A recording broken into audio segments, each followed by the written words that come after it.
Okay, so I figured something out that I thought I'd tell you about. This took me like 30 years to figure out, and I figured it out on this tour. So there's this old idea, you know, that you have to rescue your father from the belly of the whale, right? From some monster that's deep in the abyss. You see that in Pinocchio, for example, but it's a very common idea. And I figured out why that is, I think. So imagine that we already know from a clinical perspective that, you know, if you set out a path towards a goal, which you want to do because you need a goal and you need a path, because that provides you with positive emotion, right? So you set up something as valuable, so that implies a hierarchy. You set up something as valuable.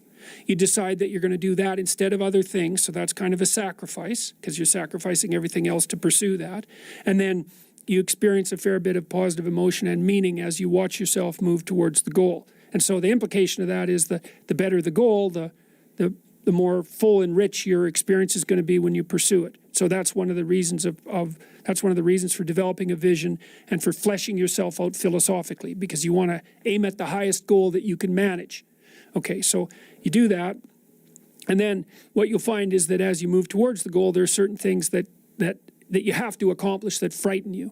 You know, maybe you have to learn to be a better speaker, a better writer, a better thinker, or you have to be better to people around you, or you have to learn some new skills and you're afraid of that, whatever, because it's going to stretch you if you pursue a goal, and so that'll put you up against challenges. Okay, so all the clinical data indicates, well, the opposite of safe spaces, as Jonathan Haidt has been pointing out, that what you want to do when you identify something that someone is avoiding that they need to do because they're afraid, you have them voluntarily confront it.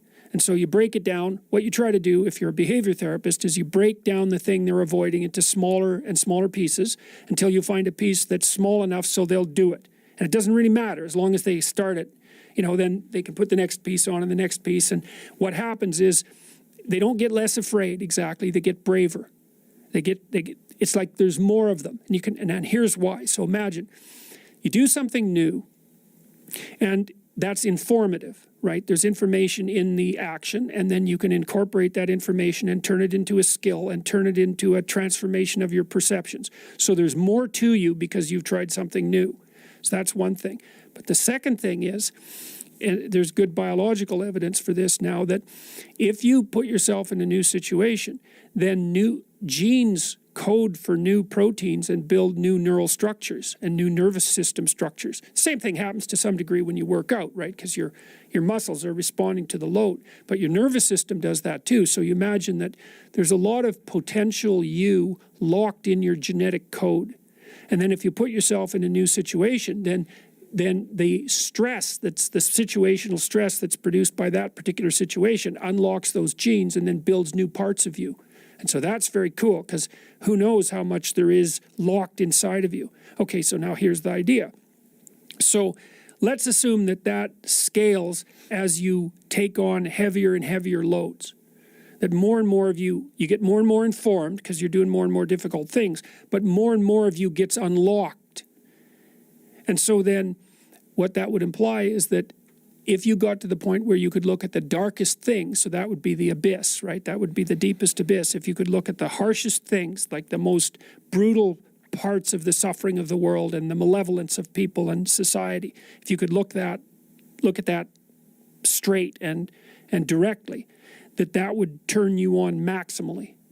And so that's the idea of rescuing your father, because imagine that you're like the potential composite of all the ancestral wisdom that's locked inside of you biologically. But that's not going to come out at all unless you stress yourself, unless you challenge yourself. And the bigger the challenge you take on, the more that's going to turn on. And so that as you take on a broader and broader range of challenges and you push yourself harder, then more and more of what you could be turns on, and that's equivalent to transforming yourself into the ancestral father.